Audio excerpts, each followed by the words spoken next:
di dalam dunia seni rupa maupun seni pertunjukan jarang sekali dibicarakan apa sih sebenarnya dan bagaimana sih apresiasi juga pemahaman tentang performance art. Walaupun memang di Indonesia ini sebenarnya sejarahnya dari tahun 70-an, 80-an, bahkan sebenarnya sedikit ada 60-an ya, yang sifatnya eksperimental di dunia seni, dari dunia seni rupa maupun seni pertunjukan. Pada malam ini kita akan pembicaraan malam ini akan berfokus pada judulnya memang hak milik dalam performance art.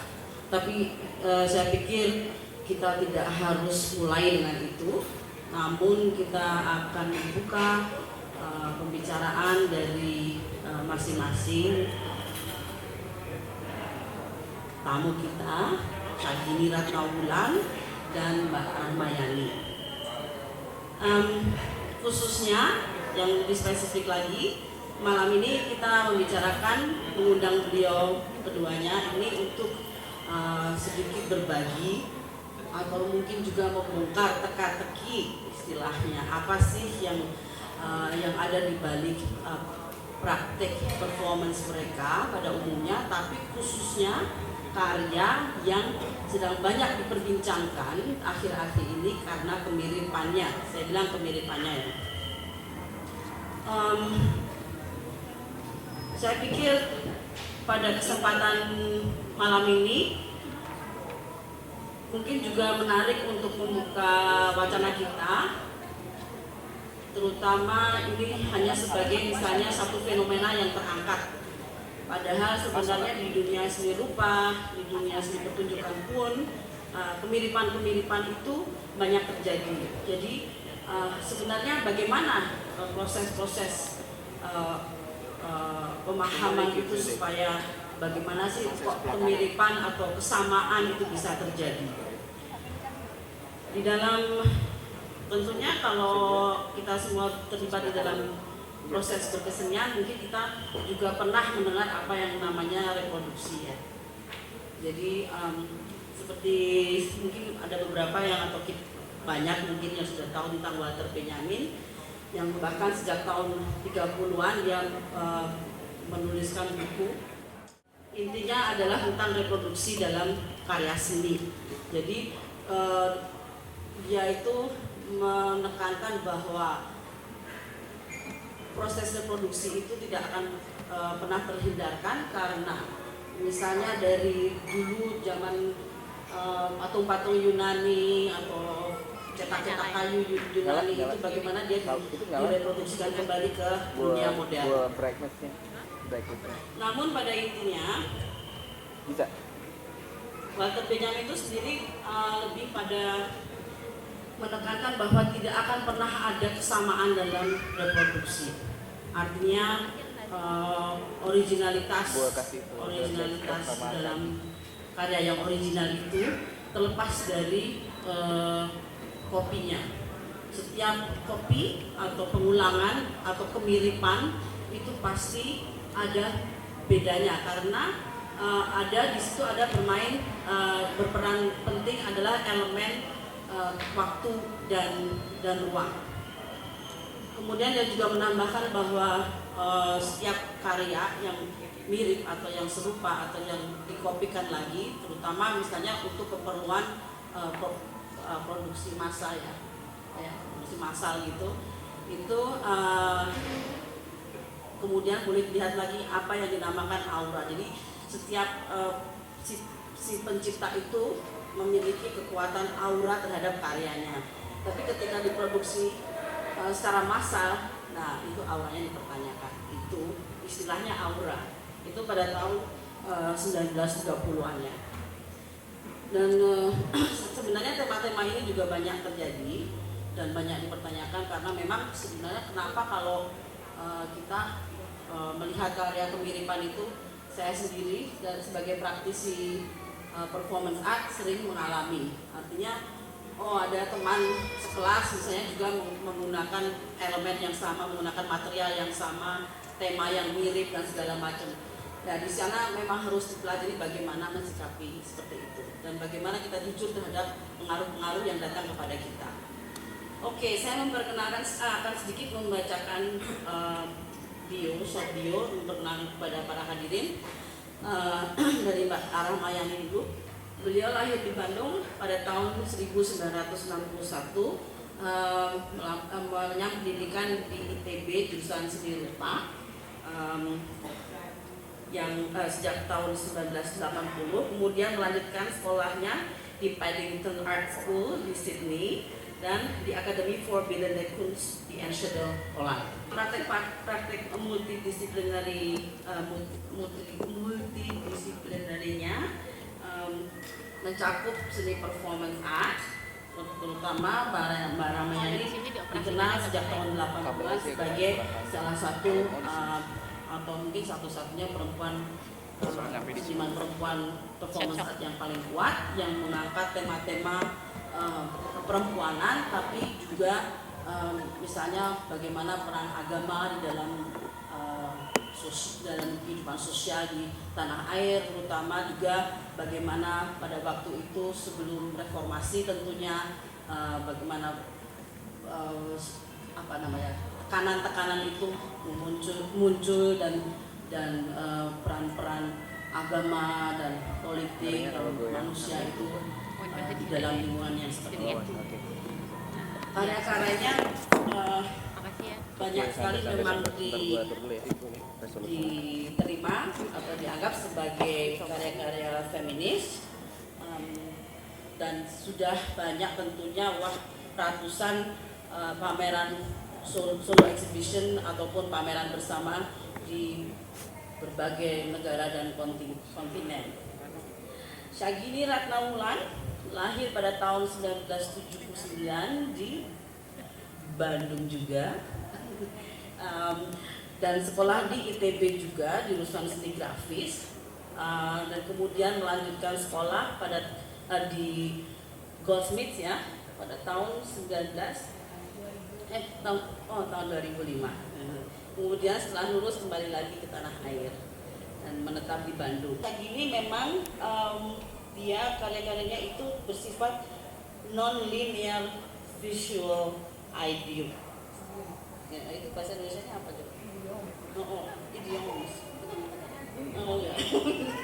Jadi non-linear.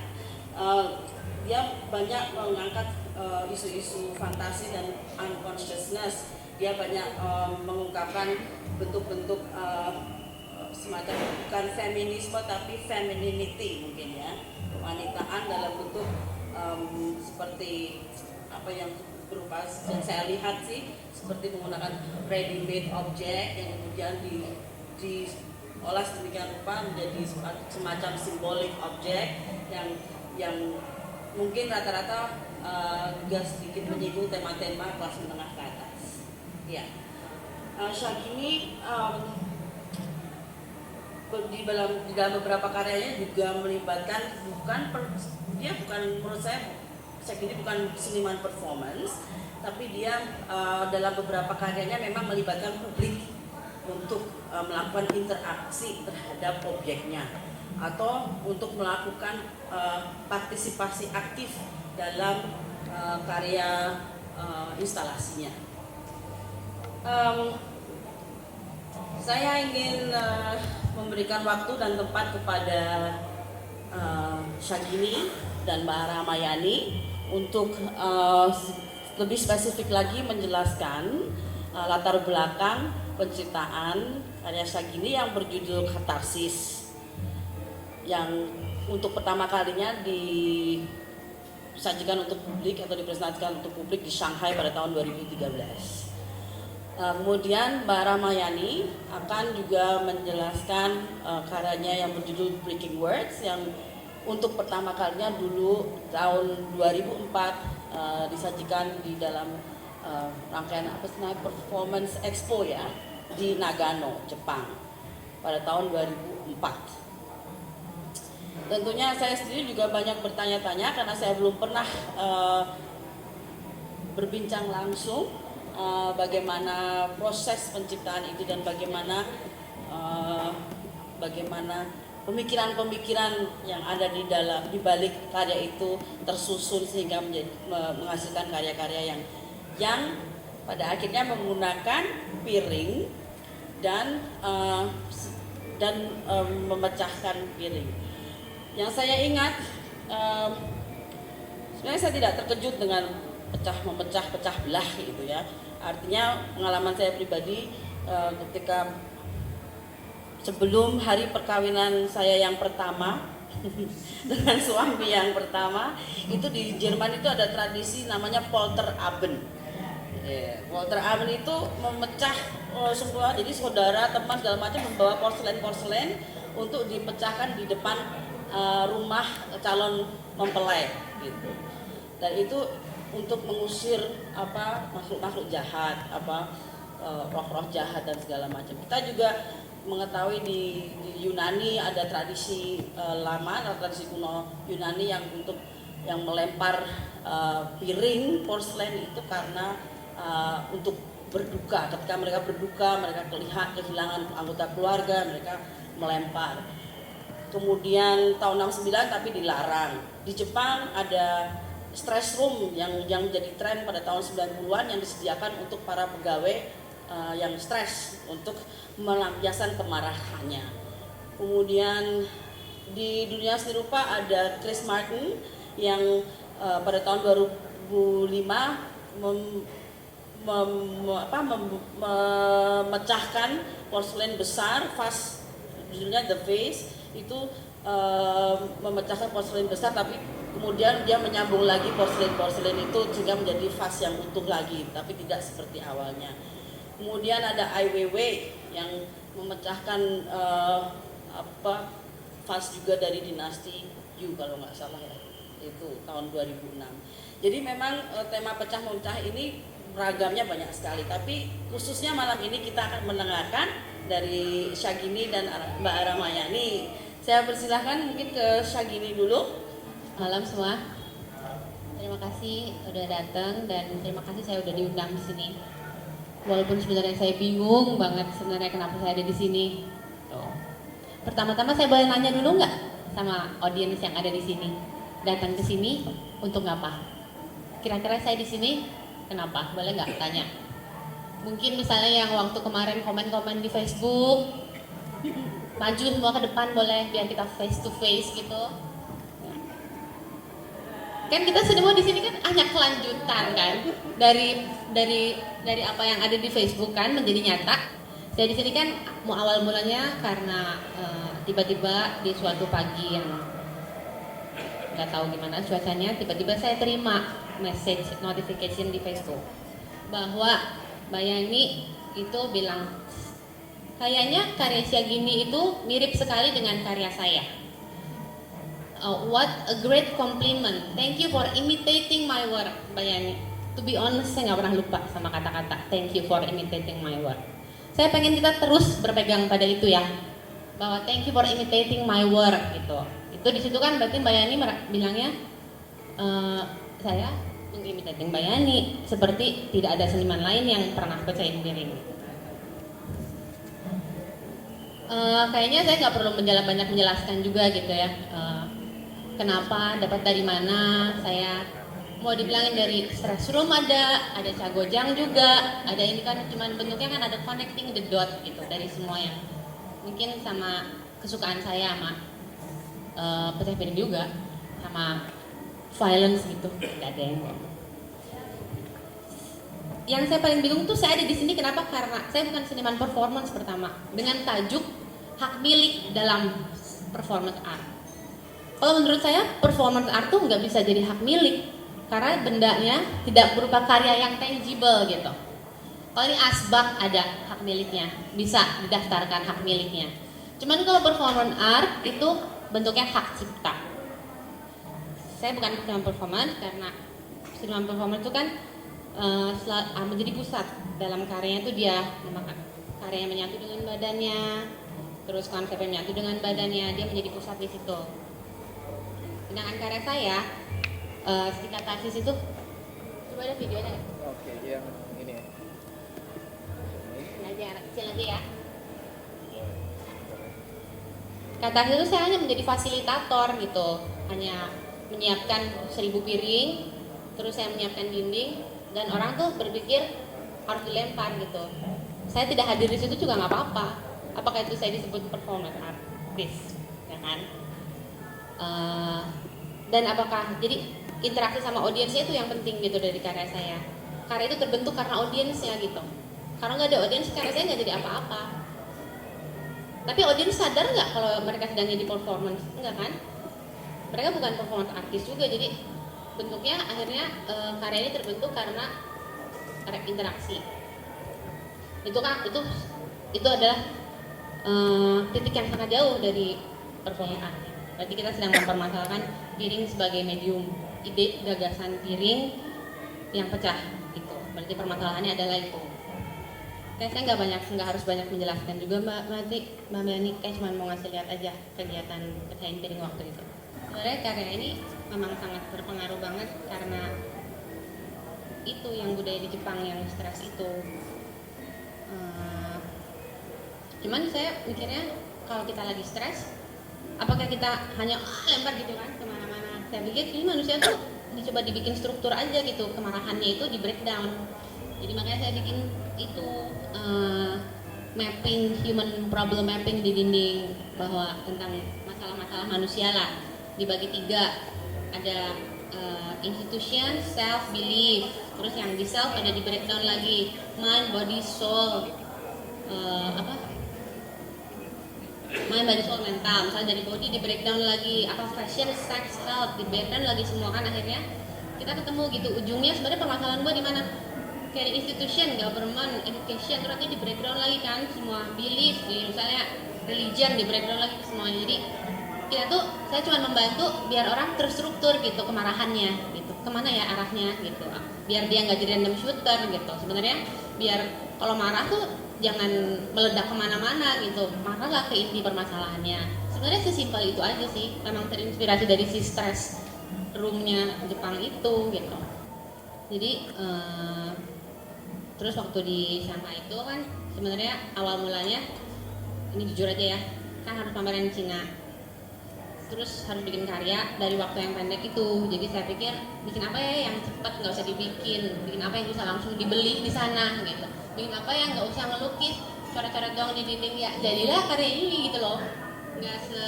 Saya juga nggak pakai merenung dulu di mana, di gua di mana, sampai baca buku banyak juga nggak juga gitu, emang karya spontan aja sih sebenarnya.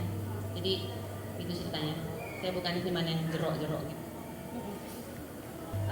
Di dalam teks yang baru-baru ini dipublish untuk karya katarsis yang dipamerkan di Singapura, bahwa sebenarnya katarsis ini memang ingin mengangkat sense pembersihan ya, purification ya. Mungkin bisa menjelaskan sedikit tentang itu? Itu tuh maksudnya saya pengen karya tuh kan dari dulu sebenarnya buat saya tuh soal fungsi seni itu menjadi kegelisahan paling utama gitu. Kalau saya cuma ngedrawing doang, terus gunanya apa? Pajangan doang gitu kan. Itu tuh keresahan waktu dulu mau lulus gitu, bikin karya tuh apa sih gitu ya, gue ngegambar tuh cuma orang lewat, oh iya bagus, terus lewat gitu. Itu tuh keresahan dari dulu gitu. Makanya soal fungsi ini, fungsi aplikatif ya, buat saya tuh resah gitu.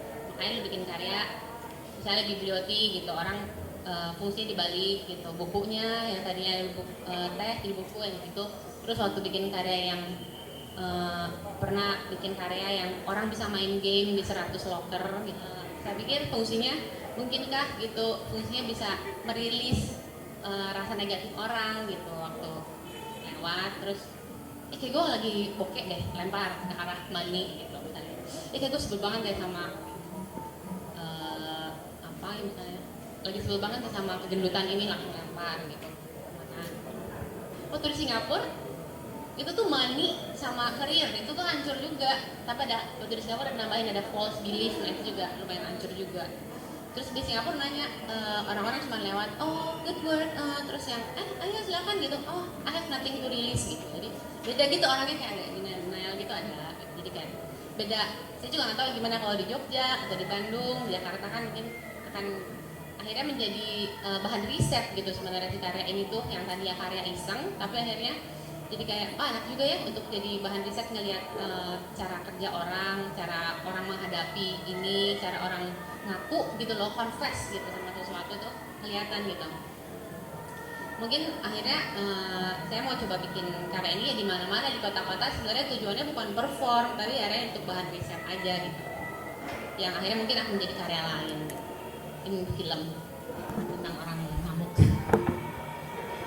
Terus nah itu kan dari penjelasan itu kan mungkin udah kelihatan ya kalau misalnya karya ini tuh saya selalu lemparin ini ke audience, selalu lemparin ini ke publik. Ini tuh berupa open ended gitu, jadi bukan open text gitu. Sedangkan perbedaannya dengan karya Mbak Yani kan karyanya karya yang tertutup dan simbolik gitu kan. Dimana ya karya lukisan juga kan sebenarnya karya tertutup yang tertutup kan. Kalau ini kan karya saya nggak tahu arahnya kemana gitu. Karena ini semua tuh gimana publiknya, karena saya udah mati di sini. Saya cuma fasilitator dan senimannya adalah audience gitu.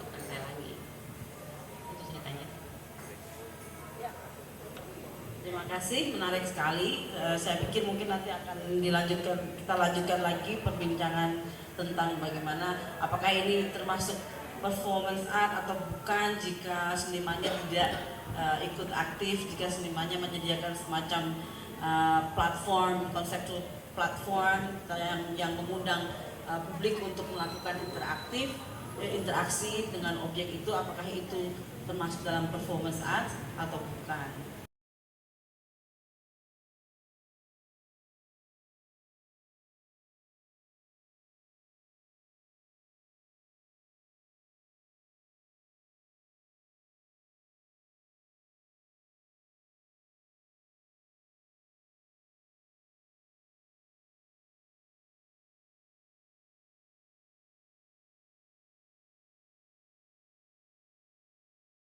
Silahkan Mbak Ramayani, waktu dan tempatnya untuk menjelaskan. Yuk, makasih Melati. Selamat malam kawan-kawan semua. Tadi sudah ada sedikit tanggapan dari Cagi, dan saya kira saya bisa pastikan Cagi kurang paham dengan karya saya, tapi ya tidak apa-apa. Itu memang. Saya memang nggak paham. Ya, itu. Walaupun saya dari ITB, dia dari ITB, tapi nggak mesti paham, ya toh. Oke, Mas, udah siap. Tapi saya jelaskan dulu ya. Jadi, karya Breaking Words atau kata yang pecah dalam bahasa Indonesia mungkin ya, itu saya mulai tahun 2004 dan terus jalan terus kemana-mana. Itu karya itu di Indonesia, Malaysia, Cina, Jepang, Jerman, Amerika. Nah, Anda mungkin nanti lihat bagaimana saya mengajak penonton berpartisipasi, ya kan, dalam karya itu.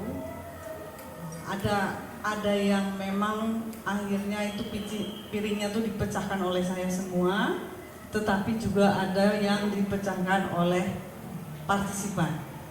Jadi saya koreksi lagi tadi Cagi, kalau dalam performance art itu kayaknya pusatnya performer itu tidak selalu, ya.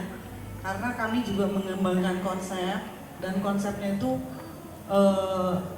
luas sekali, terbuka sekali. Nah, nanti saya kasih lihat contoh karyanya supaya lebih jelas.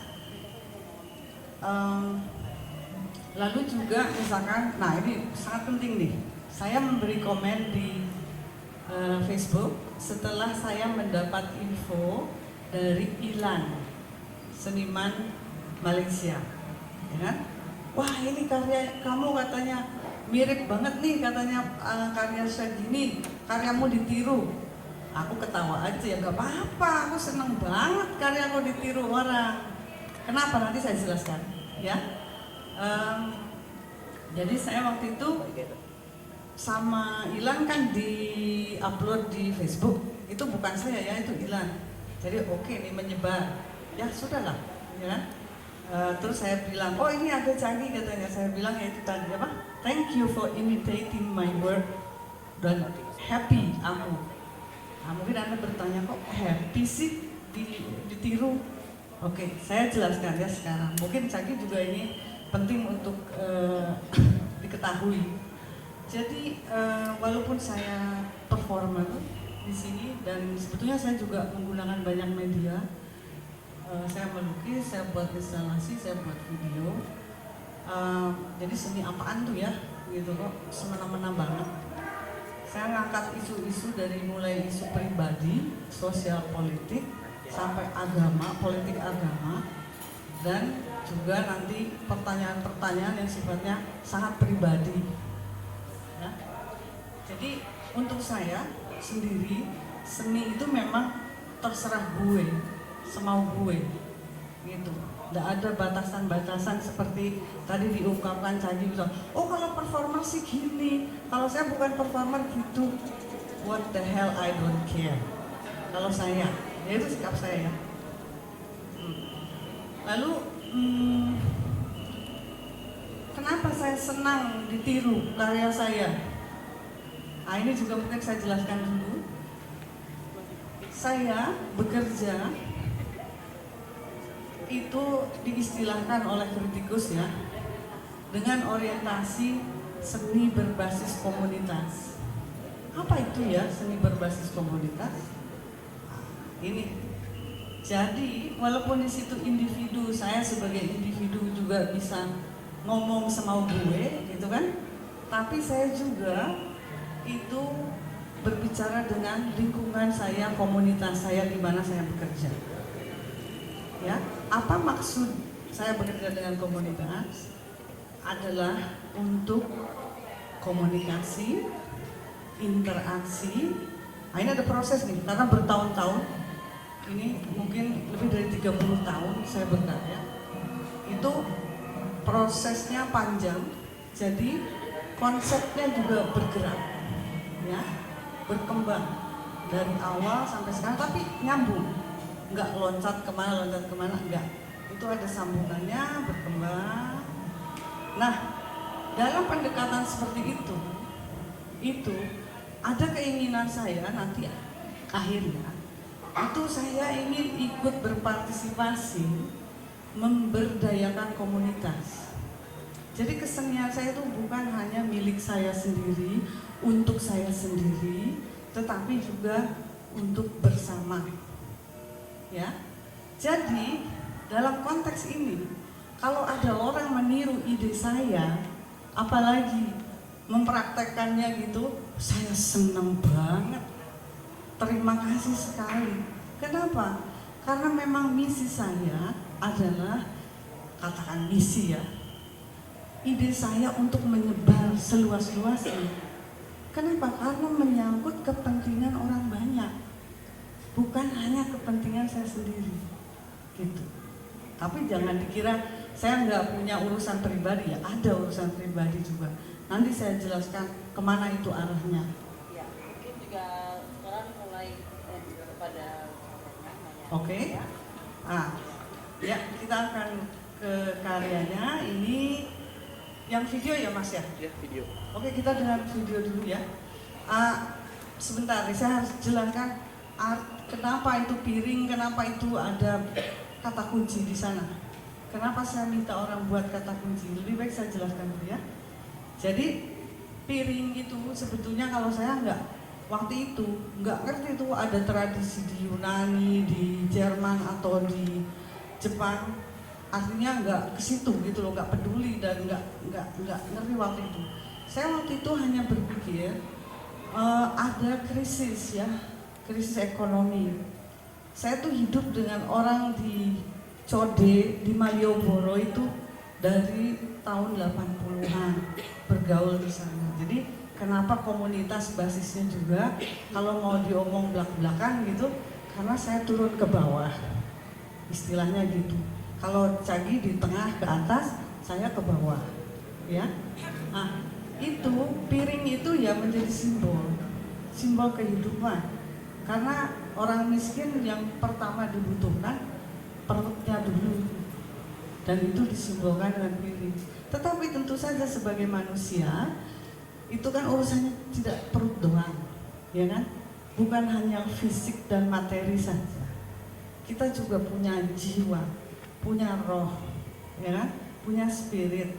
Ini nggak pandang bulu, miskin kaya semuanya sama, ya kan?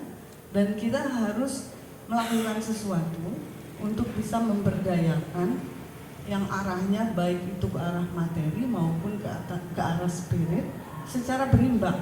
Oke? Kita lihat dulu di sini, nanti saya mengajak partisipasi semua orang, karena saya juga menganggap semua orang itu kreator, ya. Dan saya di sini juga fasilitator sekaligus sama-sama kreator.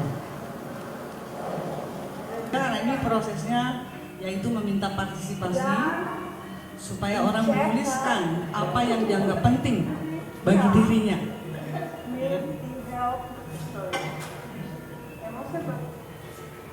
Itu kan. From Susan we have trust. We have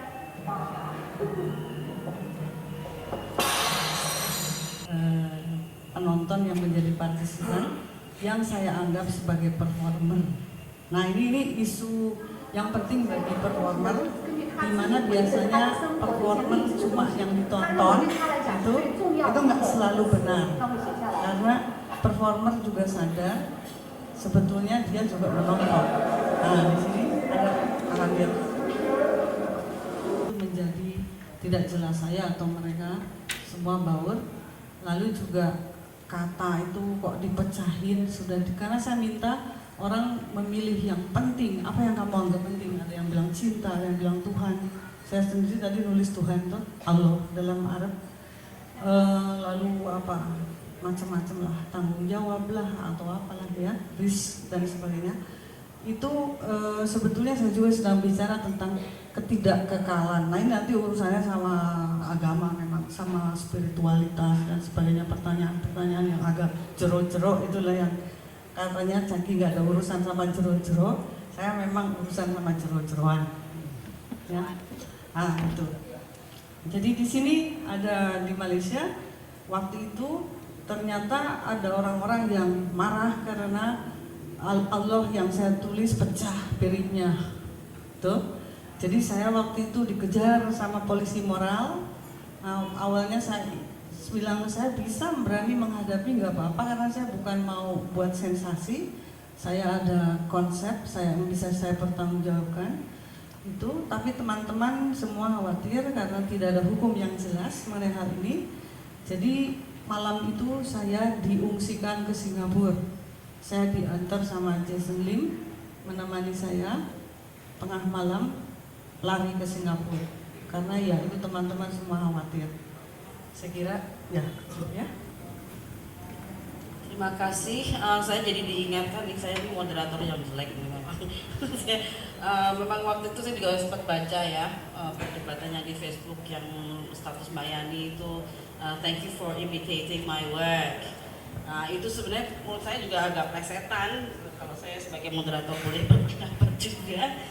Artinya banyak yang itu kayak apa sih double interpretation juga Mbak. Jadi memang sebagian menganggap bahwa kok mungkin yang Shaggy mungkin bisa merasa what the heck gitu ya, kok dianggap imitating gitu. Sementara mungkin ini baru pertama kali Shaggy melihat videonya.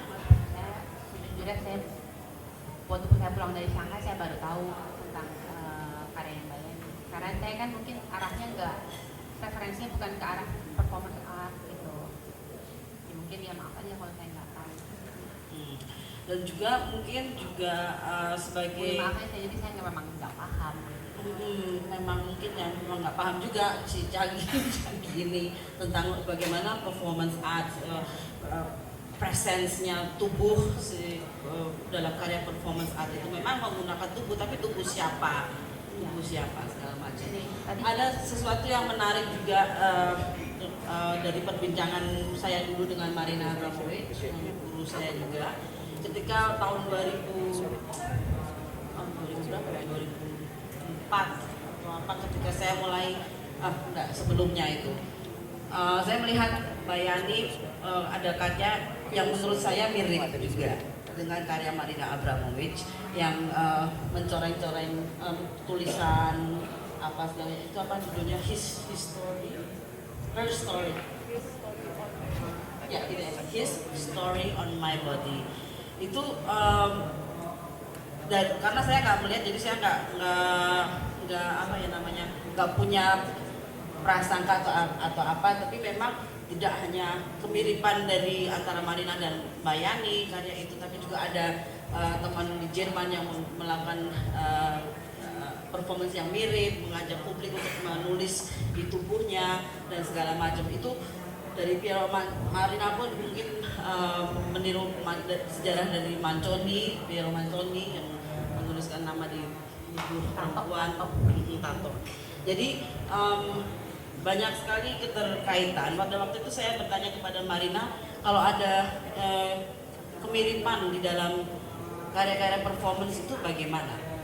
Kemudian dia menjawab, kenapa takut? Karena sebenarnya di dalam performance itu adalah yang original, itu adalah peristiwa itu ketika di waktu itu, di tempat itu. Dan kemudian juga kembali kepada gagasan dari Walter Benjamin tadi bahwa pengulangan atau reproduksi, jika itu tidak hanya kemiripan tapi benar-benar reproduksi, itu tetap bisa dibedakan karena konteksnya yang berbeda gitu. Artinya memang harus sebagai publik pun harus kritis, harus bisa membaca. Sayangnya memang di Indonesia ini kita belum banyak belajar membaca performance art. Pada prinsipnya memang performance art itu dari sejarahnya tidak ada kerujukan, justru malah menentang gagasan tentang commodification, tentang branding, tentang hak milik, tentang market segala macam. Itu dari tahun 50-an, 60-an. Bagaimana posisi performance art sekarang gitu? Mengapa harus kita harus tahu, bukannya menghindari. Oke, jadi nggak usah dong membicarakan hak milik dalam performance art, justru tidak. Karena apa yang bisa dimiliki dari performance art? Gitu. Hak cipta itu oke. Tapi tetap karena ada unsur manusianya, itu menurut saya adalah tetap berbeda. Jadi malam ini sebenarnya adalah kesempatan yang bagus, yang luar biasa, yang kemudian juga bisa mungkin menjadi semacam basic untuk komparatif studi yang berikutnya untuk melihat tidak hanya performance art tapi juga karya seni rupa yang lainnya. Kenapa sekarang kok trennya beberapa tahun lalu urban art, cuma urban, semuanya urban itu, semuanya mirip. Terus kemudian ganti lagi gelombang yang berikutnya innovation art and science innovation bla bla bla. Terus itu kenapa tidak ada pelacakan itu? Kenapa, dari mana sumber-sumber gagasan itu kok seperti menjadi trendsetter semacam itu? Di mana tubuh-tubuh senimannya? Di mana peran-peran pikiran individunya? Ya, semuanya terkait dengan market dan juga itu mungkin sebuah jebakan tapi juga sebuah realita. Mungkin Syagi ingin bicara? Iya, saya mau nambahin yang tadi. Bukan menambah sih, mau menyangkal yang tadi.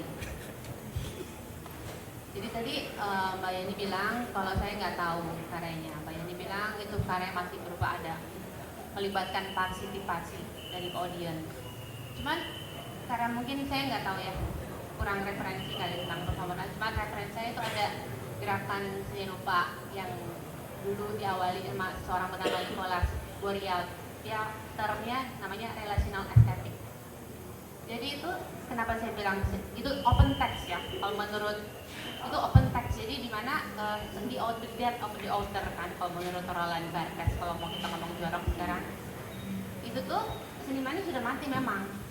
Di Mbak Yani kan, Mbak Yani masih nyuruh, ayo silakan, itu kan tetap pusatnya di Mbak Yani. Walaupun ada partisipasi, itu tetap yang di Mbak Yani. Saya cuma nyediain loh, saya nggak ada di situ juga orang pikir sendiri gitu. karya-karyanya Felix Gonzalez Torres yang naruh fortune cookies banyak gitu, terus permen yang banyak, dia aja udah mati gitu, tapi orang tahu ngambil gitu. Itu kan sudah tidak di situ lagi maksudnya, sangat berbeda maksudnya. Maksud saya open yang terbuka dan tutup itu maksudnya itu. Tapi saya kalau boleh nambahin Shagiyah, misalnya kayak Tino Segal gitu, dia mendapatkan Golden Lion di Venice Biennale, dia performance artist, dia yang tidak perform sendiri, ya, dia selalu mengajak orang atau menyuruh orang untuk memperformkan karya dia, ya, karyanya yang di mana, yang diperformkan oleh orang itu. Artinya karya itu abstrak, bukan abstrak sekali, tapi dia berupa konsep gitu. Jadi karyanya ya platform itu. Bagaimana Tino Segal menjual karyanya pun dia konsekuen sekali dengan itu. Artinya dia tidak mau, ya mungkin banyak yang tahu ya, tidak menggunakan transaksi yang sewajarnya dalam bentuk manajemen dan segala macam semacam itu, tapi memang bisa gitu ya. Artinya presence dari tubuh seniman performance itu, kehadiran itu pun terolah sedemikian rupa sehingga yang hadir itu belum tentu senimannya. Saya juga waktu di Jakarta Biennale 2013 yang lalu, iya, saya meminta 26 gadis untuk perform karya saya. Jadi memang ada apa ya? I think it doesn't matter, ya. Jadi bagaimana status saya sebagai performance atau saya seniman, memang saya jadi setuju dengan Mbak Ira Mayani. Bagaimana seniman mendefinisikan dirinya sendiri, mengidentifikasikan dirinya sebagai seniman apa, gitu ya. Tapi ini Mbak Melati, perbedaannya mungkin digeser lebih jauh lagi ya. Maksudnya saya sebagai fasilitator tuh sebenarnya hanya sebagai tenan kebudayaan aja. Kayak misalnya kita ngomongin Apple gitu ya, yang ngeluarin iPhone. Yang bikinnya dia seniman bukan, tapi kan akhirnya terbentuk tuh budaya WhatsApp, budaya Instagram, budaya itu karena ini, jadi karena iPhone ini.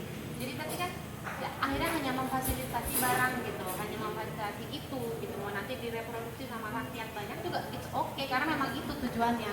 Itu maksudnya perbedaannya yang yang disampaikan sama tadi relation artist itu maksudnya itu. Jadi udah gitu, nggak usah diketahui siapa seniman juga nggak apa-apa gitu, tapi kan hanya menjadi agen-agen kebudayaan aja gitu. Maksudnya itu sangat persis sama ya udah deh, iPhone, orang berbudaya pakai iPhone, orang jualan, orang selfie, orang apa gitu. Maksudnya hanya menyediakan memfasilitasi dalam bentuk yang seperti itu. Ya, mungkin dalam performance art akhirnya banyak cabangnya kan, makanya banyak opsinya seperti tadi Tino Segal, seperti Bayani kan saya menggaris bawahi sekali lagi bahwa saya garis bawahi sini bahwa kita berada di kubu yang sangat Ya itu juga oke. Kita kan menikmati kemerdekaan, kebebasan kita berkesenian. Kalau kita pada nggak boleh dong, itu yang nggak bisa ya. Jadi saya pikir juga, jadi mau kemana ini pembicaraan kita, mau dibawa kemana? Oke. Mungkin saya buka aja supaya, oh iya ini Mbak Yani mau. Ya ini tanggapan kecil aja ya. Jadi ya kalau kita percaya dengan dunia seni yang bebas itu sebetulnya saya juga waktu dapat katakanlah dorongan dari Ilan itu, Ilan bilang, kamu karyamu ditiru loh gini-gini gitu kan. Saya santai aja sih. Tadi saya sudah jelaskan apa yang saya sampaikan Zagi. Terus saya sebenarnya nanya sama dia, idemu apa sih? Gitu kan. Terus dia bilang, oh ya aku ini lepas stres aja gitu kan. Oh ya, udah, saya nggak nanya-nanya apa bedanya sama karyaku, gak penting untuk saya. Dan lagian juga fasilitator, saya juga sama fasilitator dalam konteks ini. Walaupun dia tidak memecahkan piring, tapi itu atas nama dia, gitu. Masalahnya di sini, kalau saya memang alirannya itu di dalam dunia kesenian pun, menurut para kritikus pun saya tuh memang alirannya anarkis gitu istilahnya. Jadi bebas wae lah gitu kan. Yuk. Amin. Oke. Jadi arahnya ke mana? Kita buka floor.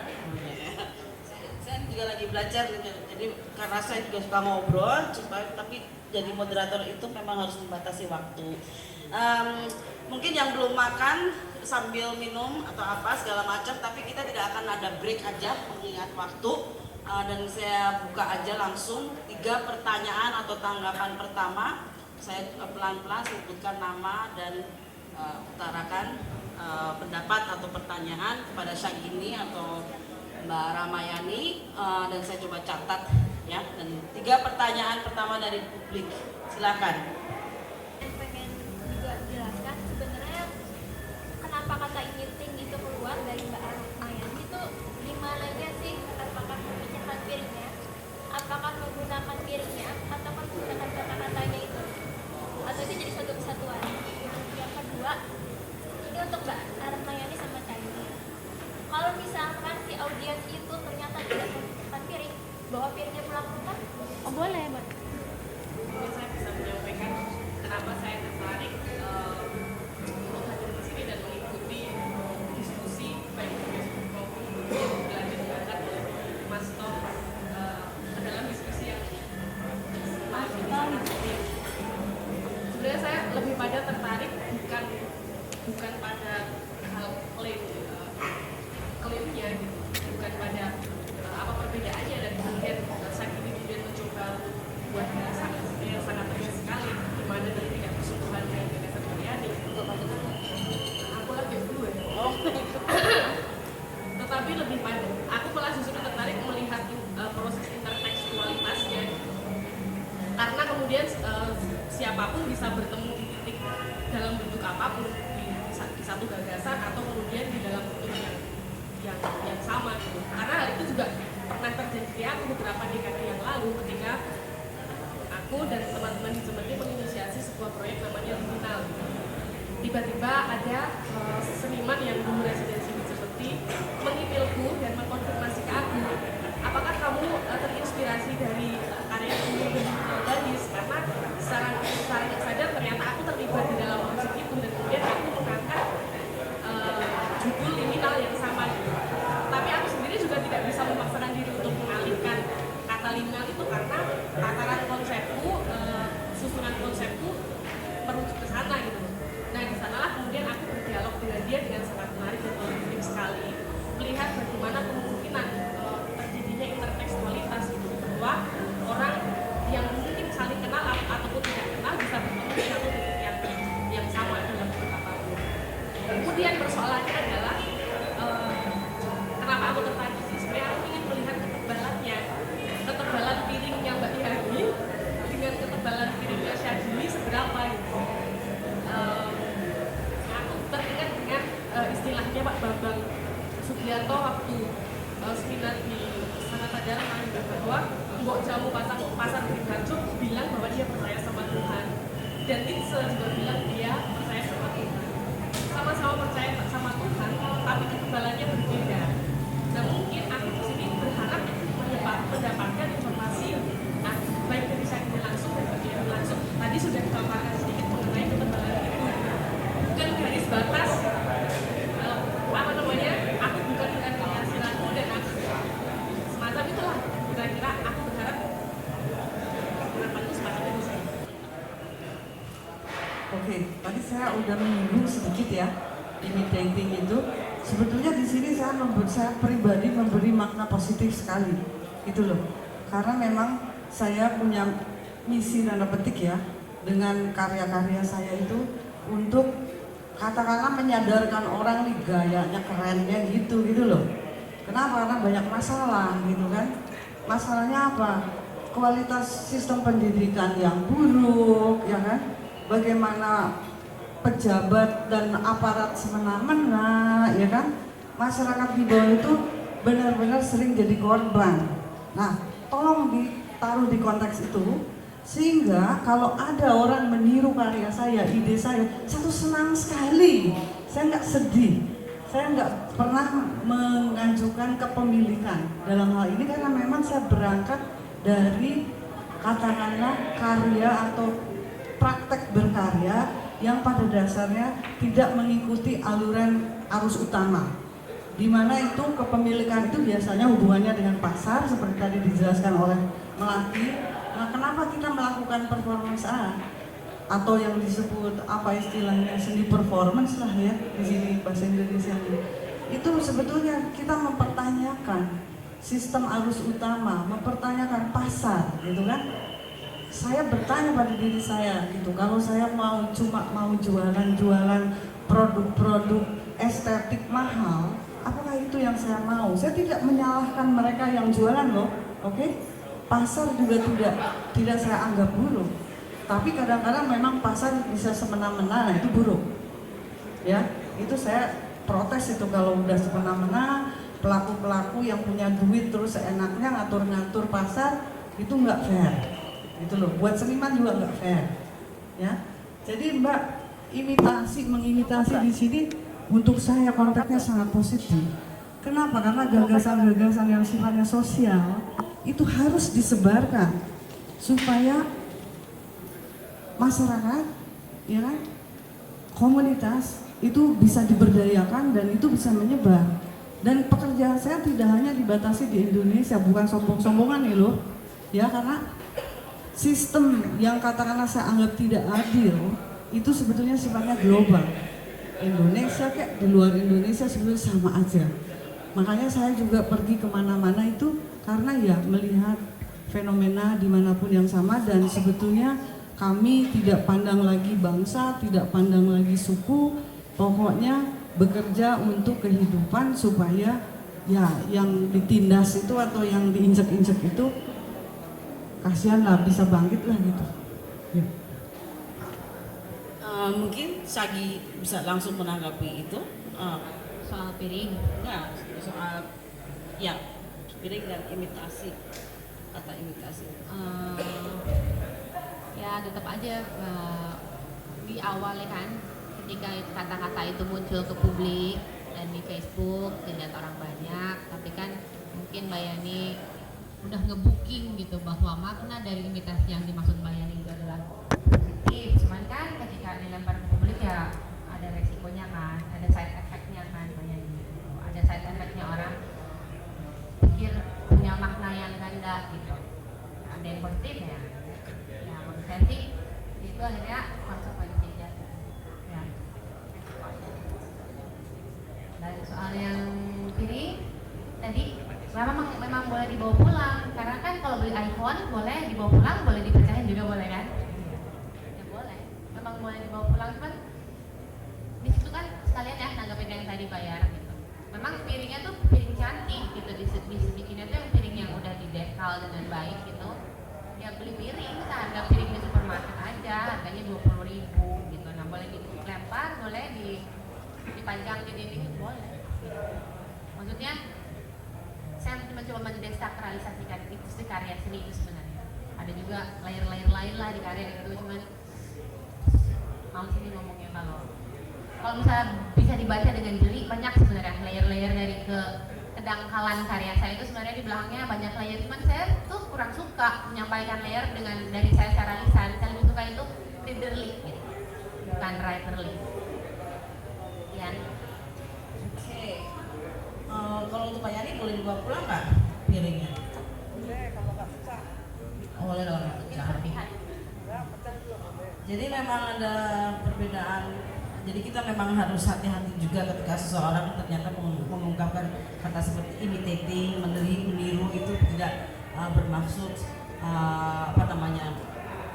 menjudge dengan negatif ya, tidak bermaksud negatif. Tapi memang kita kalau misalnya memahami penjelasan Mbak Yani tadi dalam konteks sosial dan memikirkan yang tertindas dan segala macam itu, mungkin memang harus lebih sering diingatkan bahwa memang kita juga jiwa-jiwa tertindas kadang-kadang, tapi dalam konteks yang seperti apa gitu. Jadi memang lebih terbuka aja gitu ya dalam pemikiran-pemikiran kita melihat fenomena-fenomena antara hubungan sosial dengan kesenian.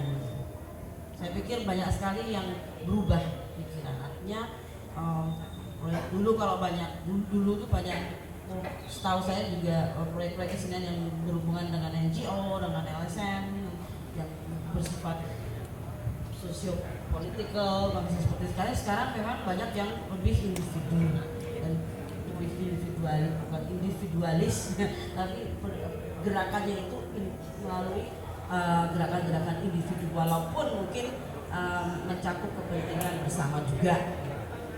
Oke, kemudian pertanyaan kedua dari Linda atau tanggapan bahwa menarik sekali untuk tentang sini tentang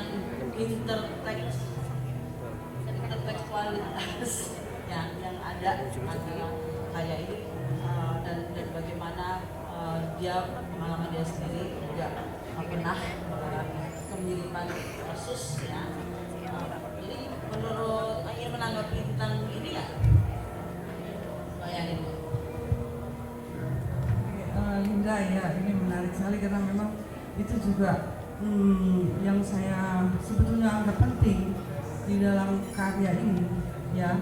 Pertama adalah gagasan. Jadi di sini aksi dan katakanlah prop itu ya, itu hanya untuk menjadi penanda dari gagasan yang saya anggap sangat penting, dari ide, dari konsep ya, yang mana itu melalui proses, itu enggak datang terus lalu dimuntahkan gitu kan, enggak. Itu yang saya alami melalui proses, dan untuk saya sebetulnya proses sendiri itu yang paling penting. Kalau karya itu tadi menjadi aksi atau menjadi benda itu untuk saya seperti jejak saja yang kemudian saya tinggal. Saya nggak peduli kalau Pak Deddy bisa jualin ya bagus, saya senang gitu, tapi kalau enggak ya nggak peduli saya jalan aja. Nah juga misalkan dengan satu contoh dan itu jadi kasus, itu misalnya saya menulis Allah, Tuhan gitu kan, ini juga pertanyaan yang sangat mendalam untuk saya pribadi gitu kan. Saya lahir dibesarkan di dalam tradisi yang macam-macam, dari tradisi yang percaya Tuhan dalam arti kata bukan anti komunis ya. Di sini saya akan menggunakan istilah bukan ateis ya, tapi non teis ya kan? Ada agama yang tidak menaruh Tuhan gitu loh di sana. Nah saya juga dibesarkan dalam tradisi itu. Jadi ini pertanyaan saya, Tuhan itu apa saya harus percaya itu seperti apa gitu. Kalau tidak percaya itu lalu apa, saya jadi komunis itu, terus nanti dituduh, terus nanti Halim boleh gebukin saya karena saya komunis gitu kan, ngeri amat gitu ya. Nah itu persoalan itu bukan hanya persoalan saya sebetulnya kita ya, terus tapi juga sekaligus membawa Tuhan ketika kita katakanlah berlaku kejam dan keras terhadap makhluk. Maksudnya apa ya?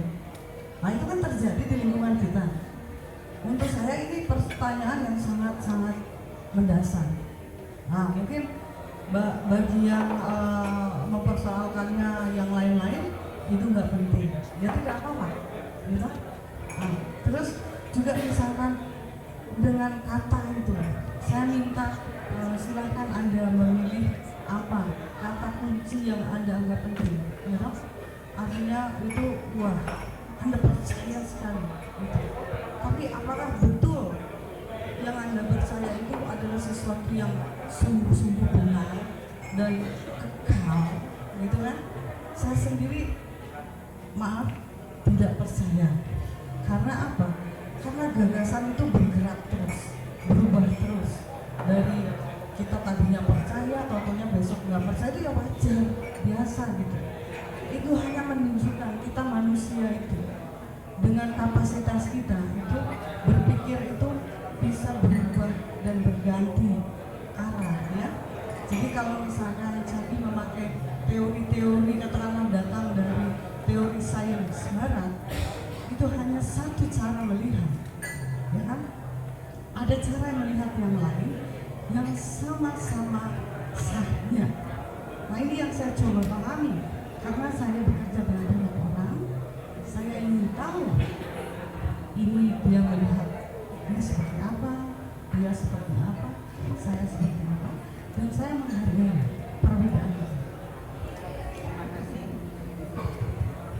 Saya ingin menanggapi tentang stok ide di dunia itu mungkin ada 172 miliar ide. Nah, selama jangka waktu berapa hidup manusia, mungkin berapa ion gitu, ya itu aja yang diputar-putar gitu loh. Jadi mungkin akan ketemu memang di satu titik gitu. Mungkin akan ketemu gimana ketemunya. Nah itu kayak itu jadi cycle lagi dan balik lagi ke Walter Benjamin tadi itu kan sudah direproduksi sebenarnya dari kebetulan itu kan sudah direproduksi. Sebenarnya saya agak santai sih sebenarnya ini sesungguhnya. Kalau misalnya nanti ada yang sama karyanya sama saya yang lain-lain ya saya nggak pernah mikir oh dia niru gitu karena kita kan saya nggak percaya kalau kita kreator gitu, cuman kita hanya receiver gitu, kita hanya mereceive mitos, mereceive gitu, kita hanya mereceive gitu, kita nggak pernah create gitu. Kita cuma mereceive. Jadi saya percaya nggak perlu ngeklaim itu bahwa itu milik saya. Saya boleh tanya, mengambil referensi dari satu filsafat dan kritikus seni bernama Arthur Danto yang membuat satu teori bernama red painting theory, di mana dia mengimajinasikan satu ruang yang diisi dengan 9 lukisan merah yang semuanya sama persis. Namun judul dari karya-karya tersebut dan pembuat atau kreator dari semua karya tersebut punya intensi atau konteks yang berbeda. Kesimpulan dari Arthur Danto adalah bahwa walaupun karya mereka semua adalah karya yang sama persis, namun dalam konteks seni rupa kontemporer, dia menghadapi bahwa karya-karya tersebut semuanya totally different atau berbeda satu sama. Kembali ke komentar Mbak Yani tadi bahwa mungkin kita bisa mundur sedikit dan sebelum berasumsi bahwa karya Chagi adalah imitasi atau membuat statement bahwa karya dia adalah bahwa imitasi adalah sesuatu yang positif atau negatif yang menurut saya adalah value judgment yang normatif.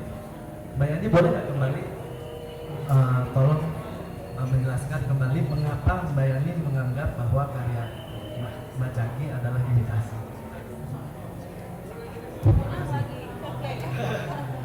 Soalnya saya merasa tadi belum begitu dijawab.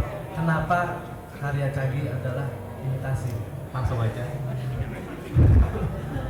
Saya berusaha untuk memperkeruh suasana, jadi pada bersiap-siap. Jadi sebenarnya hampir mirip dengan pertanyaannya Jun gitu kan. Sebenarnya sih seberapa berhak sih seniman untuk bilang bahwa karya lain adalah imitasi dari karya lain gitu, walaupun maknanya positif atau negatif. Menurutku di sini adalah power game gitu. Aku bisa bilang misalnya kayak karya lu mirip karya gua, tapi gua suka loh gitu. Tetap nggak bisa gitu. Maksudku kalau memang gitu katanya semua karya bisa sama gitu kan, ada yang namanya istilahnya apropriasi. Apakah apropriasi atau bukan gitu? Kalau misalnya memang tidak sama, nggak usah dibilang imitasi gitu, karena nggak ada yang berhak untuk mengatakan ini imitasi terhadap yang lain. Jadi sebenarnya belum selesai nih perkeruhannya, harus lebih memanas gitu. Ya, terima kasih.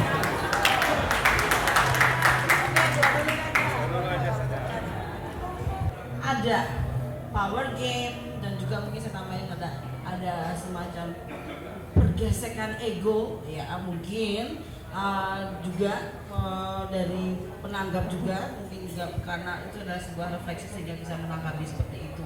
Jadi juga mungkin imitasi juga oke KW bisa kayak gitu ya, kita sih pakai istilah KW kayak gitu. Bagaimana kok bisa menyebut karya orang seperti KW misalnya gitu, kasarnya seperti itu ya. Jadi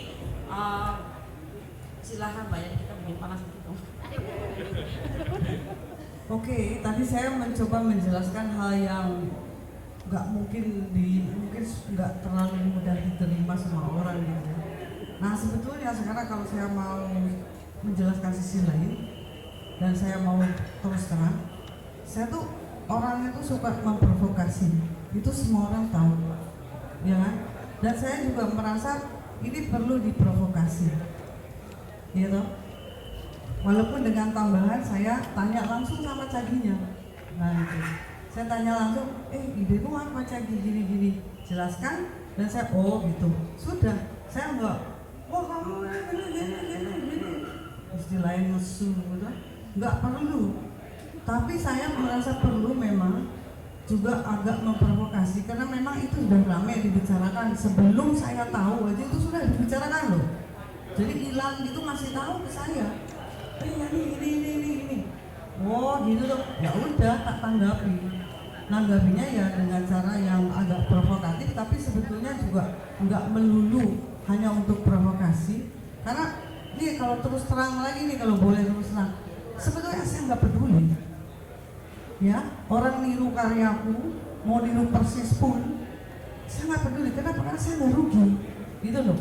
Kalau saya bintang pasar kayak Mas Riyadi misalkan, karyaku ditiru, oh saya gelisah banget. Aduh nanti saya ada saingan ini, gimana? Saya nggak merasa ada saingan, gitu loh. Buat apa saingan? Karena saya tahu ide saya bergerak terus, ya. Saya berkarya terus juga, nggak khawatir ditiru, malah senang, gitu loh. Malah saya senang, itu benar-benar loh. Jangan dikira cuma saya ngomong basa-basi, enggak. Karena ya ide itu untuk saya yang terutama. Nggak laku nggak apa-apa. Tanya Pak Dedi nih yang suka bantuin saya pameran. Wah karya nggak laku, saya biasa aja, santai aja. Kalau laku ya seneng gitu kan, wajar toh. Nah itu jadi pas tadi imitasi itu satu provokasi, kedua itu saya tadi coba jelaskan ada pemaknaan sendiri untuk saya dan saya kira itu juga hak saya, ya kan? Sebetulnya saya mau bilang juga misalkan, lu niru karya gua lu gitu kan? Itu untuk saya itu sebetulnya biasa-biasa aja.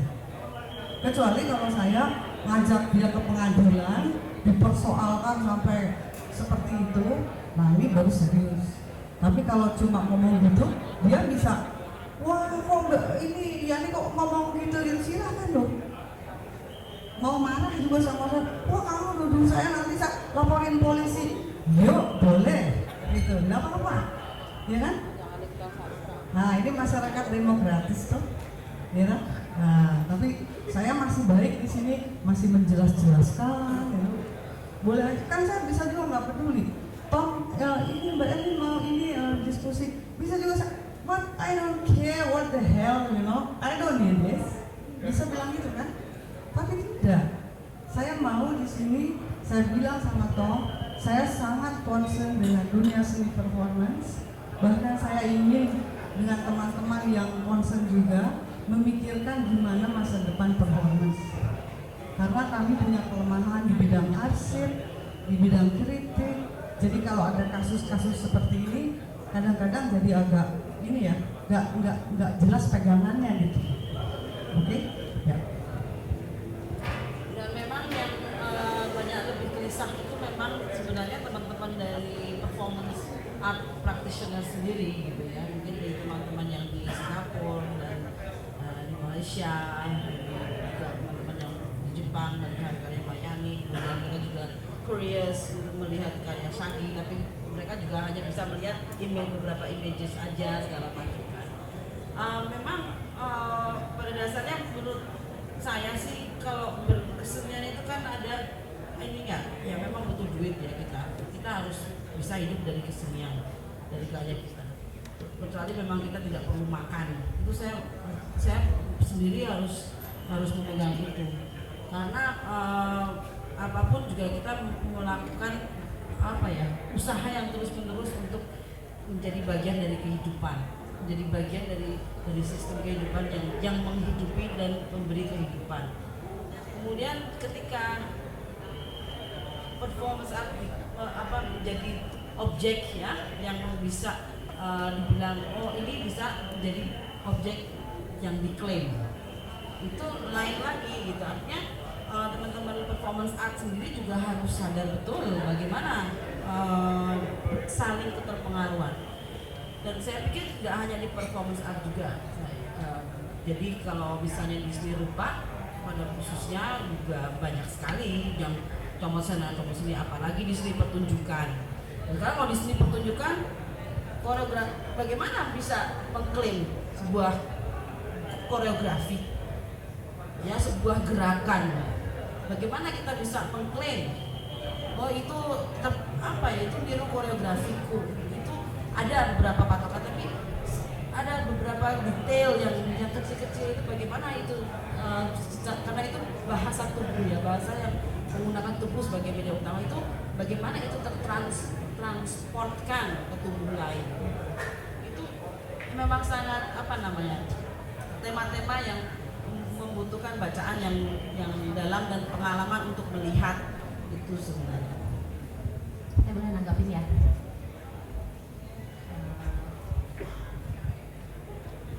Jadi menurut saya itu pesan moralnya dari soal ini mungkin sebenarnya kita ngomongin jadinya arsip dari sejarahnya gitu, arsip dari karya performance itu gitu. Mungkin kalau misalnya karya Mbak Yani atau karya yang lain-lain itu diarsip dengan baik gitu di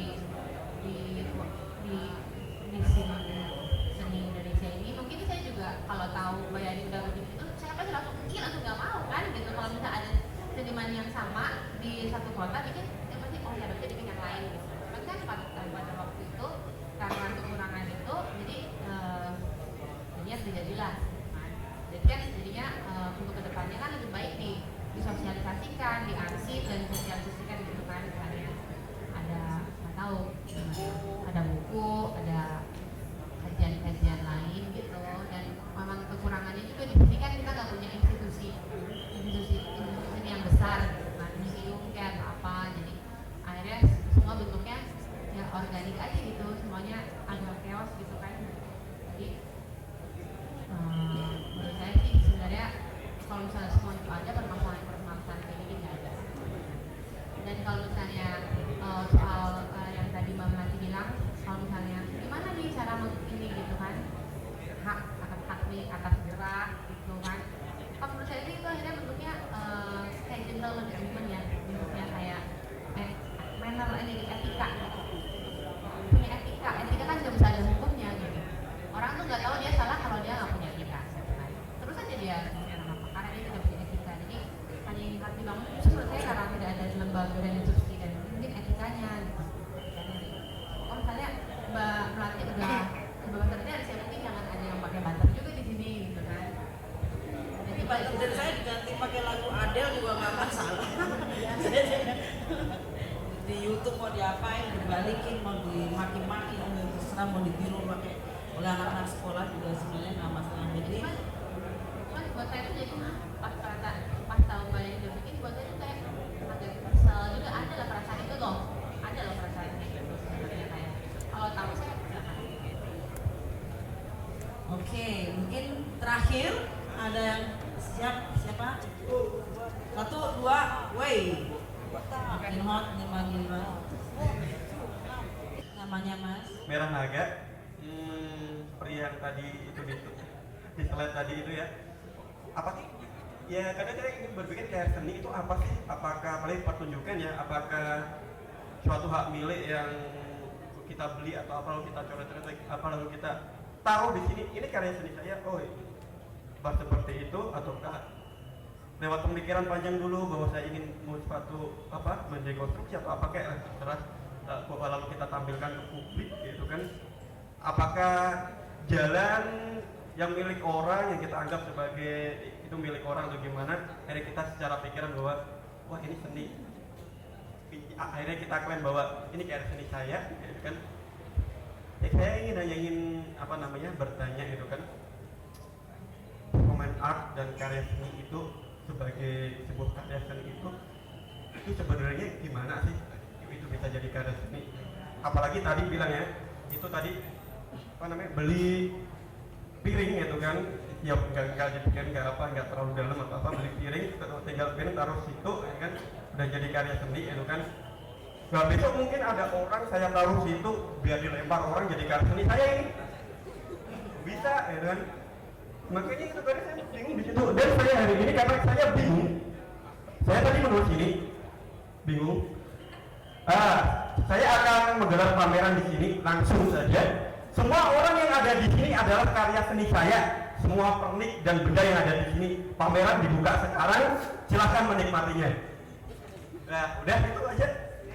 Ini saya mau ke belakang dulu, udah kebelet. Gimana saya ini dari bagi 3-3 atau 1-1? Satu. Oke. Mungkin Syagi dulu deh ya.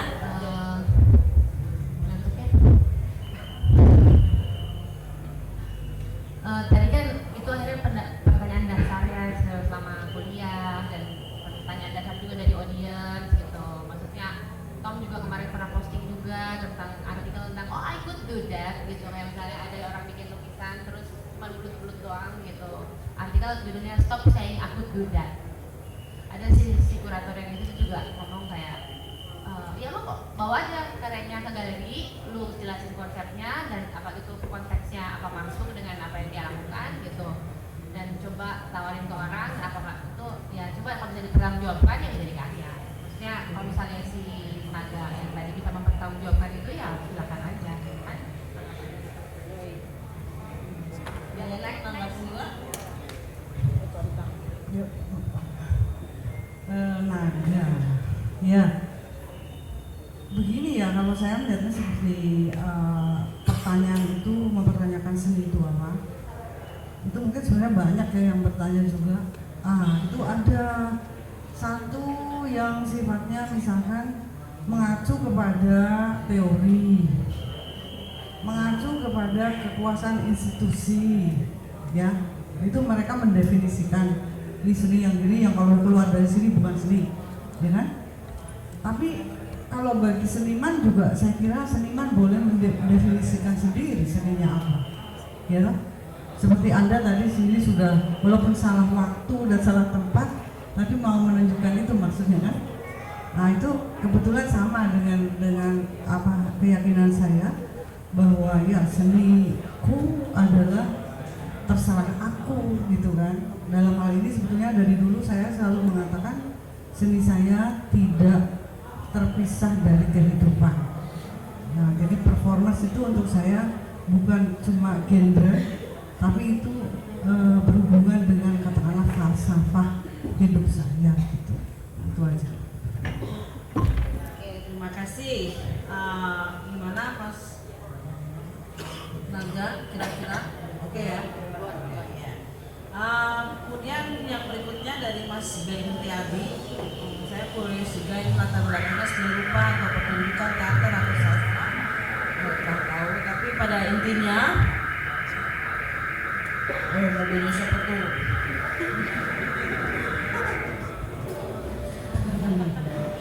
Bahwa produk seni itu kemudian banyak dipertanyakan.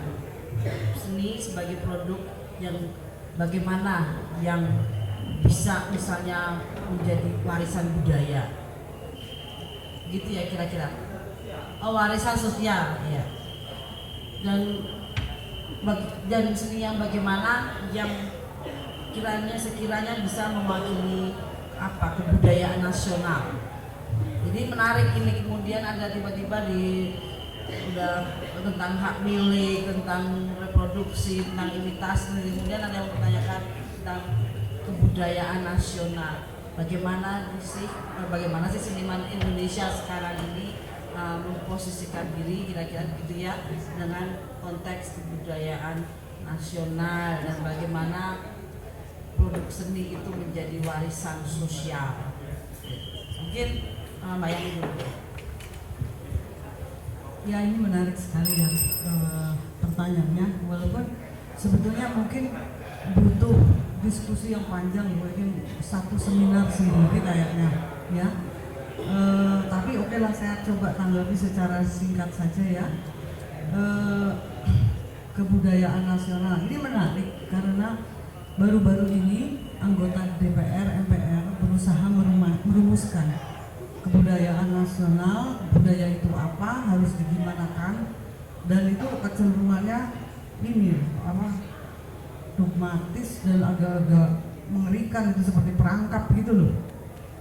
Jadi kayak ini ayat-ayat suci gitu loh. Nah ini tapi memang belum disahkan, masih dalam penggodokan. Oke, itu urusan mereka. Tapi tentu saja ya untuk pertanyaan kita semua itu juga memang patut diajukan. Apalagi dengan situasi yang ada sekarang, baik di level nasional maupun global, sebetulnya persoalan kebudayaan ini adalah persoalan yang memang kita semua harus bertanya pada diri kita sendiri menurut saya. Gitu loh. Apa makna kebudayaan untuk saya dan orang-orang yang ada di sekitar saya, ya kan?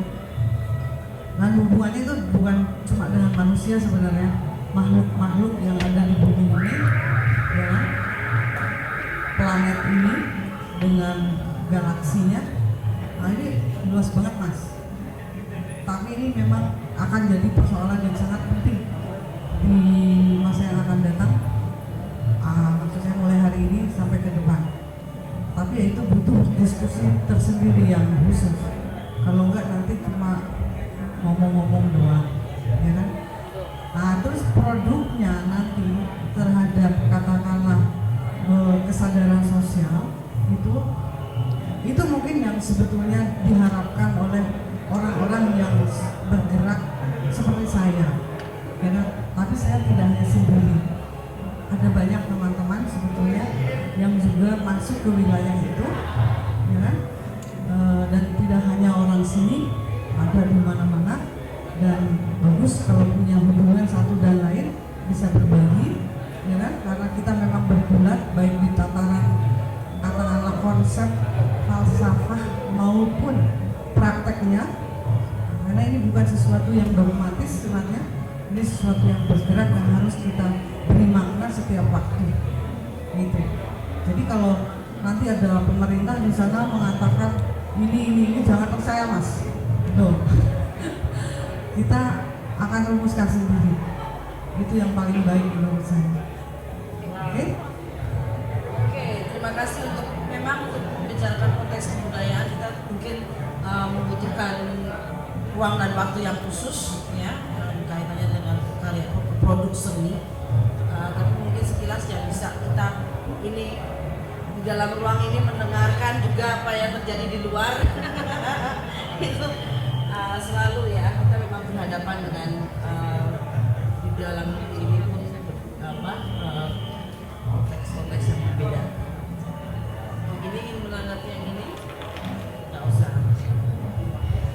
Kemudian tadi Gintani ya, memang dia menyinggung lagi tentang apropriasi dan segala macam dan imitasi di dalam penciptaan seni. Mengapa kembali lagi ditanyakan menggunakan kata imitasi dan mengapa ada klaim, dan kemudian apakah yang kemudian kalau yang menang tanggal lahir itu artinya yang lebih sepuh, yang lebih tua itu kemudian bisa mengklaim oh itu aku dulu tahun 80-an udah bikin itu, kemudian diutarakan kepada yang lebih muda gitu maksudnya, dan kemudian yang muda juga agak bagaimana ya gitu, padahal belum pernah melihat gitu. Ya itu memang mungkin ada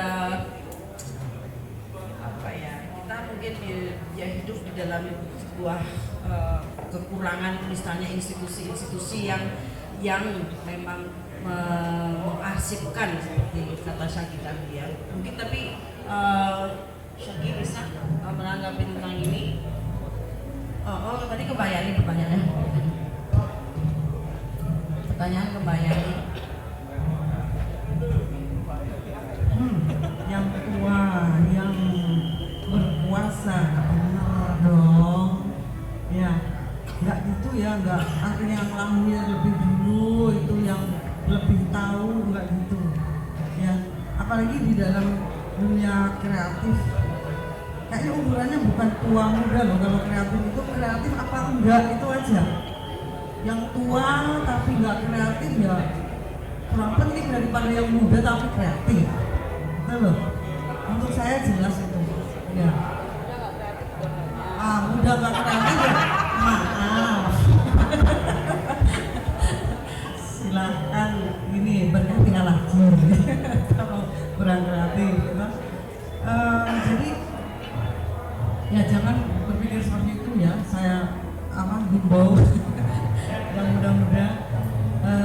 Jadi juga jadi dalam percaturan dunia seni atau dunia kreatif ini kita juga ya mencoba membuat parameter tentang kreativitas itu sendiri ya, baik secara individu karena kita juga masing-masing punya hak untuk menentukan mana yang kita anggap kreatif dan mana yang enggak, tetapi juga tentu saja bisa dibangun kesepakatan-kesepakatan, entah itu lewat lembaga gitu, entah itu lewat komunitas juga, itu membuat kesepakatan juga.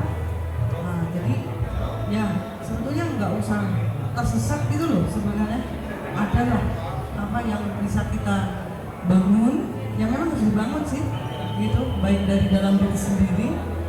Akhirnya di sini ada ya, ini kalau pakai istilah kerennya ya nilai-nilai ya kan, yang kita bangun baik di level individu, level komunitas, lembaga dan semua itu sebenarnya tugas kita kalau menurut saya gitu loh.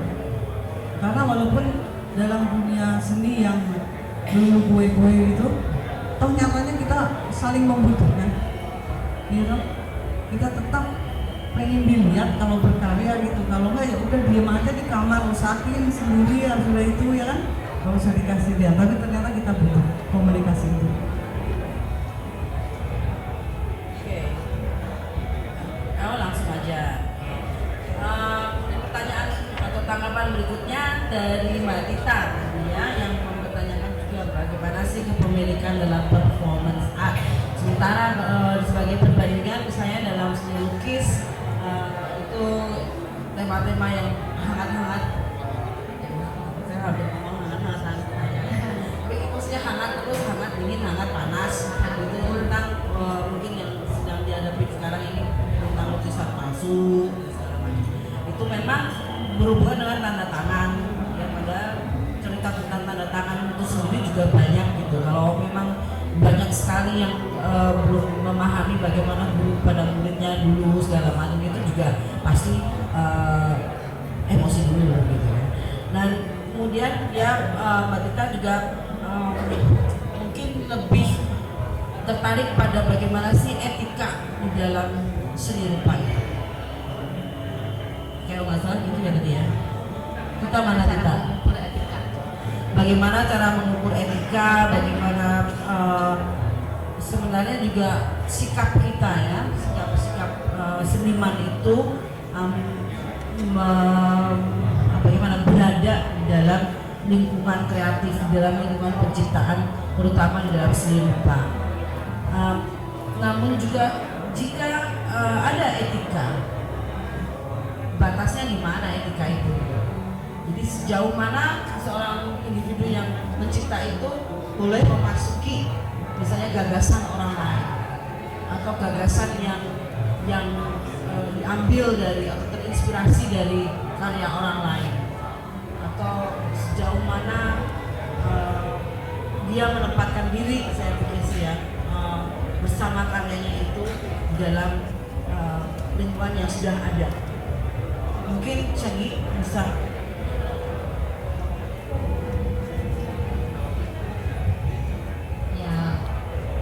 Menurut saya tuh etika itu nggak bisa diukur ya. Akhirnya balik lagi ke orangnya yang harus berusaha dengan etika itu. Oke, Mbak Yanti gimana nih menanggapi tentang etika dan batas-batasnya itu dalam seni rupa? Mungkin bisa ambil fenomena yang pernah dilihat dan dialami. Ya, sebetulnya itu pertanyaan menarik yang tidak gampang juga itu ya untuk di respon atau dijawab, karena sebenarnya juga butuh diskusi yang panjang lagi ini. Tapi oke, kalau saya boleh berpendapat, saya kira kalau bicara etika ya ini akhirnya penting gitu, tapi ini juga berkaitan dengan sistem kebudayaan, sistem kehidupan secara umumnya. mungkin kita akan bicara tentang etika dalam seni kalau masyarakatnya sendiri nggak ngerti etika. Ya, maksudnya contohnya konkretnya gini, ya misalkan itu kemarin baru aja ada yang protes di Gunung Kendeng tidak mau ada tambang masyarakat di sana karena lahan kehidupannya akan terserobot, ya. Terus udah gitu malah dianiaya. Etikanya di mana itu ya? Nah, bagaimana kita bisa mengharapkan kesadaran etik itu tumbuh jika dalam kehidupan sehari-hari itu pun tidak dipraktekkan? Apakah hanya akan jadi istilahnya wacana saja? Kita secara eksklusif bikin seminar ngobrol tentang etika gitu kan? Bisa. Nanti kalau ada yang mau danain ya bisa aja gitu loh. Tapi apakah maknanya hanya sekulit seperti itu? Saya rasa memang kita harus ya bicara secara lebih luas kalau memang mau bicara soal etika, supaya jelas gitu loh, nggak dibatasi hanya dalam bidang kesenian gitu kan, nanti ada salah benar gitu kan. Nah kok jadi kayak agama sih gitu kan, padahal di sini ya dunia seni justru maunya membuka wilayah-wilayah yang katakanlah terkurung, terpenjara. Yang saya pahami loh dalam konsep pendekatan seni modern kontemporer itu pada dasarnya adalah membuka ruang untuk kita keluar dari jebakan-jebakan, katakanlah misalkan pemilahan disiplin atau kategorisasi. Nah, ini salah satu jalan keluar yang bisa membebaskan adalah seni. Saya pikir juga memang soal etika ini memang harusnya mendapatkan kesempatan sendiri ya. Dan memang etika tentunya ada batasnya sih menurut saya, ada batas-batas karena itu adalah yang mengakomodir bagaimana sistem itu akan bergerak juga. Ya memang kalau masih gendong bayi naik motor sambil baca HP itu ya memang susah sekali juga, apalagi kita mau bicara etika bagaimana. Tapi perlu untuk memahami etika juga karena itu juga sebagai bagian dari pertanggungan jawab dalam berkarya. Kalau tidak ada pasti susah tanggung jawabnya. Kemudian dari Pak Halim yang menurutnya menyuarakan suara Mbak Riz itu adalah tentang persoalannya sebenarnya adalah persoalan bahasa. Jadi bagaimana bahasa sebagai bentuk berpikir. Ya, jadi bagaimana jadi itu sebenarnya nggak nanya kok ya. Jadi dia komentar dan menanggapi bagaimana misalnya claiming itu muncul dan menarik sekali, misalnya kemudian hubungan antara claim dengan kemudian power game dan pendakwaan dan segala macam itu.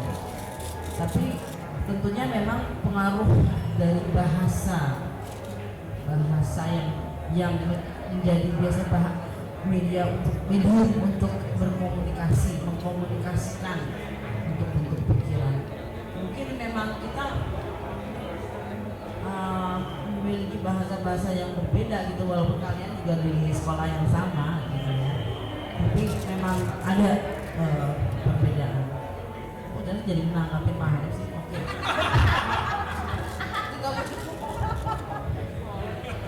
Yang terakhir deh, siapa tadi Mas Guntur ya? Guntur ini menarik juga gitu, ketika dalam performance art tadi menyebut copyright itu hanya biasanya ditulis kalau di dokumentasinya ya. Itu jadi saya boleh jawab nggak sih? Ya, karena saya juga hobi mencantumkan copyright di video saya. Menurut saya itu adalah penting karena video itu performance yang didokumentasikan itu ada kesepakatan, ada di situ mulai ada semacam ngomongin sedikit kepemilikan. Ya karena itu berhubungan dengan arsip, berhubungan dengan pematerialan performance, dan media itu menyangkut media. Tapi ketika saya melakukan live performance itu tidak. Tapi yang di copyrightkan adalah medianya itu, gitu. Foto itu pasti ada copyrightnya, video pun begitu. Tapi untuk performance saya sendiri, saya tidak di depan ruang performance saya ada tulisannya copyright melatih Dharma yang nggak bisa, gitu ya. Artinya atau diumumkan ini copyrightnya melatih Dharma sebelum performance, gitu ya. Itu nggak bisa. Tapi diantaranya misalnya di dalam museum-museum besar atau event besar itu tidak boleh mengambil foto, misalnya gitu. Itu juga sebenarnya adalah pembatasan juga gitu terhadap kepemilikan tentang performance art, atas performance art. Mungkin Mbak Yani bisa menambahkan sedikit tentang copyright. Udah ya, oke. Mungkin saya pikir sudah jelas dan campur sari semakin hot. Terima kasih teman-teman. Namun sebelumnya kita juga malam ini supaya melekat di hati peristiwa malam ini, kami akan mengajak tadi dengan kesepakatan kedua kakak dan adik untuk mengajak Anda sekalian merasakan melempar piring. Pakai ditulisin nggak, Mbak? Pulpen putih ya? Oh gimana? Iya.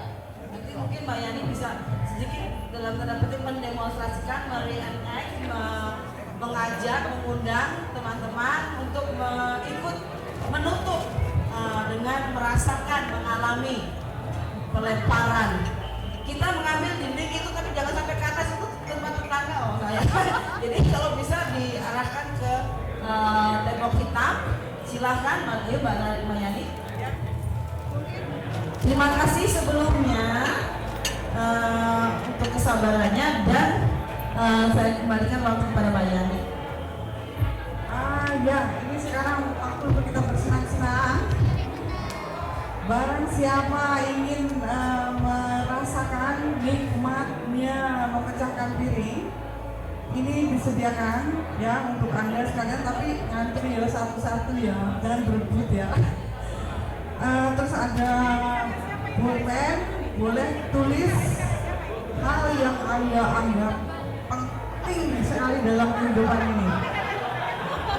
Ya, di sini piringnya, bolpennya mana? Oh enggak, bolpen harusnya spidol ya. Spidol. Bekas pun ditaruh dulu. Oh iya. Mari silakan. Di sana aja, tong di sana dong. Tambahan piring dari Mbak Tita. Jadi tulis dulu ya, semua orang mau lempar tulis dulu. tulis satu kata kunci, satu kata yang menurut Anda, wah ini paling bermakna untuk saya, paling penting pokoknya.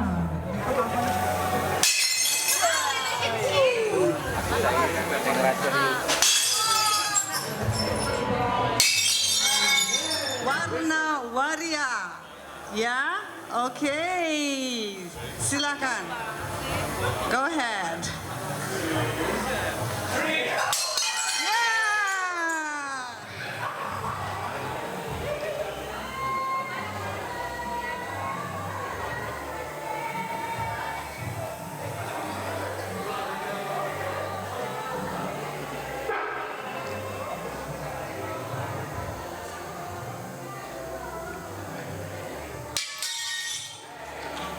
Terima kasih.